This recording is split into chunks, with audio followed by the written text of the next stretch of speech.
भारत में बनेगा दुनिया का सबसे लंबा रोपवे सिस्टम। क्या आपने कभी रोपवे की सवारी की है? हाँ, वही रोपवे जो लोगों को घाटी के एक तरफ से दूसरी तरफ ले जाती है। दोस्तों, रोपवे एक ऐसी चीज है जिसका नाम सुनकर हर किसी का मन एक्साइटमेंट से भर जाता है। रोपवे की सबसे अच्छी बात होती है कि आप कम समय में अपना सफर पूरा कर सकते हैं। जहां जाने में आपको 1 से 2 घंटे लगते हैं, वहीं रोपवे से आप 10 से 15 मिनट में उस सफर को पूरा कर लेंगे। आपको जानकर हैरानी होगी कि नितिन गडकरी जी ने 1200 किलोमीटर के रोपवे निर्माण की घोषणा कर दी है। 15 अरब डॉलर के भारी बजट के साथ देश में दुनिया का सबसे बड़ा रोपवे प्रोजेक्ट बनने वाला है, वो भी सिर्फ अगले 5 सालों में।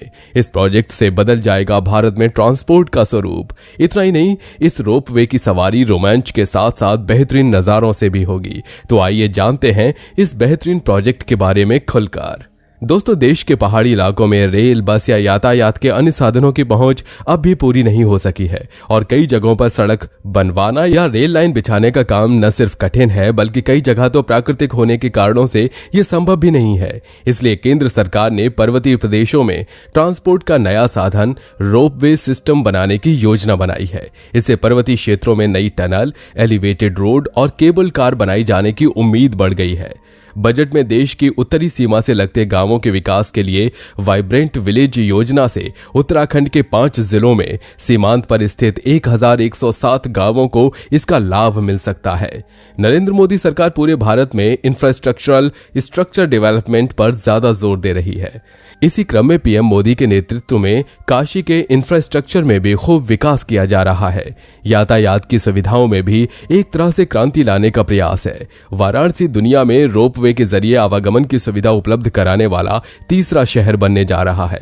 प्रधानमंत्री नरेंद्र मोदी ने इस प्रोजेक्ट के बारे में कहा था कि देश में पहली बार हिमाचल प्रदेश, उत्तराखंड, जम्मू कश्मीर और उत्तर पूर्व जैसे क्षेत्रों के लिए पर्वतमाला योजना शुरू की जा रही है।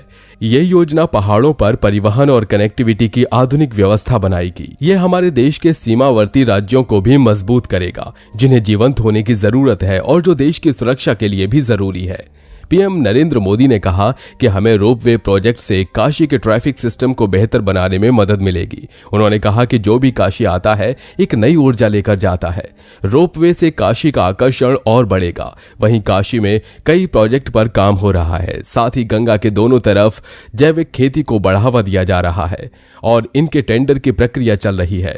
बता दें कि राज्यों की ओर से रोपवे के 300 से ज्यादा प्रपोजल मिले थे, जिन पर विचार कर उनकी प्रैक्टिकली टेस्टिंग की गई है। माना जा रहा है कि रोपवे और केबल कार के ये प्रोजेक्ट अगले 5 साल में पूरे हो जाएंगे। दोस्तों, हवाई मार्ग होने के कारण रोपवे के निर्माण में लागत कम होती है। रोडवेज की तुलना में प्रति किलोमीटर निर्माण की अधिक लागत होने के बावजूद रोपवे परियोजनाओं की निर्माण लागत उसकी तुलना में अधिक किफायती होती है। इसके साथ ही पहाड़ी इलाकों में रोपवे को बनाने से दूरी तय करने में कम समय लगता है। साथ ही रोपवे यात्रियों को शोर रहित यात्रा देता है, तो वहीं निर्माण में पर्यावरण को नुकसान बहुत कम होता है। बता दें कि पूरे रोपवे के लिए एक ऑपरेटर की जरूरत होती है, जिससे लेबर की लागत में बचत होती है। रोपवे और केबल बड़ी ढलानों और उतार चढ़ाव के बड़े अंतर को संभाल सकते हैं। सड़क या रेल मार्ग के लिए सुरंगों की जरूरत होती है, जबकि रोपवे सीधे ऊपर और नीचे फोन लाइन में चलता है।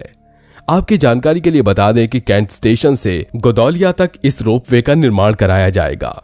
3.8 किलोमीटर लंबे इस रोपवे नेटवर्क में 5 स्टेशन का निर्माण होगा। कैंट स्टेशन, विद्यापीठ, रथ यात्रा, गिरिजाघर और गोदौलिया में स्टेशन का निर्माण होगा। HAM मॉडल पर इस प्रोजेक्ट को पूरा कराया जाएगा। इसमें 218 केबल कार लगाई जाएंगे। एक केबल कार में 10 लोगों के बैठने की व्यवस्था होगी। इससे काशी के ट्रैफिक सिस्टम्स को भी बेहतर बनाने में मदद मिलेगी। इस रोपवे के जरिए वाराणसी जंक्शन रेलवे स्टेशन से गोदौलिया तक की आपकी यात्रा सहज और आसान हो जाएगी। इस रोपवे को बनाने में कुल 461 करोड़ रुपए खर्च होंगे। बता दें कि 10 से 12 फरवरी को लखनऊ में आयोजित ग्लोबल इन्वेस्टर्स समिट में इसकी नींव रखी गई थी। रोपवे का सबसे बड़ा फायदा यह होगा कि आपके पैसों की बचत के साथ साथ ट्रैफिक की मारामारी से भी छुटकारा मिलेगा। बता दें कि कैंट से गदौलिया तक की दूरी लगभग 5 किलोमीटर है। ऐसे में ऑटो या ई रिक्शा के जरिए गदौलिया पहुंचने में 45 मिनट का समय लग जाता है, लेकिन रोपवे के तैयार हो जाने से इसकी दूरी घटकर 3.8 किलोमीटर हो जाएगी और रोपवे के जरिए कैंट से गदौलिया का सफर मात्र 15 मिनट का हो जाएगा। इससे आपके समय की भी काफी बचत होगी। इस प्रोजेक्ट में तेजी आए, इस कारण यूटिलिटी शिफ्टिंग के लिए 6 विभागों को 31 करोड़ रुपए अलॉट कर दिए गए हैं। बता दें कि इस रोपवे का काम इस साल मई महीने से शुरू हो जाएगा। रोपवे ट्रांसपोर्ट का डिजाइन तैयार कर लिया गया है, साथ ही रूट, पिलर और ब्लूप्रिंट तैयार कर लिया गया है, जो अब काशी की सड़कों से न होकर बल्कि सभी गाड़ियों के ऊपर से गुजरेगी। ये रोपवे कई सुविधाओं से लैस होगा। रोपवे के लिए बनने वाली सभी स्टेशन पर काशी की कला, धर्म और संस्कृति की झलक देखने को मिलेगी। रोपवे की ट्रॉली पर भी काशी की थांती देखने को मिल सकती है। कैंट रेलवे स्टेशन के पास ही रोडवेज बस अड्डा है, इसलिए कैंट स्टेशन पर रोपवे स्टेशन बनने से ट्रेन और बस से यात्रा करने वाले दोनों यात्रियों को काफी सहूलियत मिलेगी।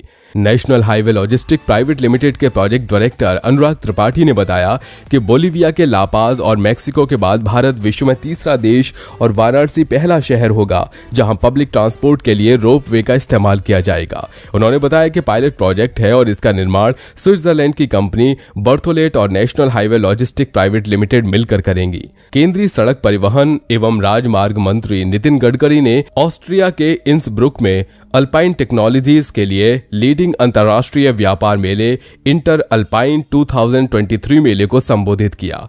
यह मेला उद्योग की प्रमुख कंपनियों, सेवा प्रोवाइडर्स और केबल कार उद्योग के डिसीजन मेकर्स को एक साथ एकत्रित करती है। नितिन गडकरी ने कहा कि पर्वतमाला परियोजना के तहत भारत सरकार की योजना 5 वर्षों में 1200 किलोमीटर से ज्यादा रोपवे लंबाई की 250 से ज्यादा प्रोजेक्ट को डेवलप करना है। उन्होंने कहा कि हमारा फोकस भारत सरकार के 60% के योगदान सहायता के साथ हाइब्रिड न्यूट्री मॉडल के तहत पीपीपी पर है। उन्होंने कहा कि हम मेक इन इंडिया की पहल के तहत रोपवे के स्पेयर पार्ट्स के मैन्युफैक्चरिंग को बढ़ावा दे रहे हैं।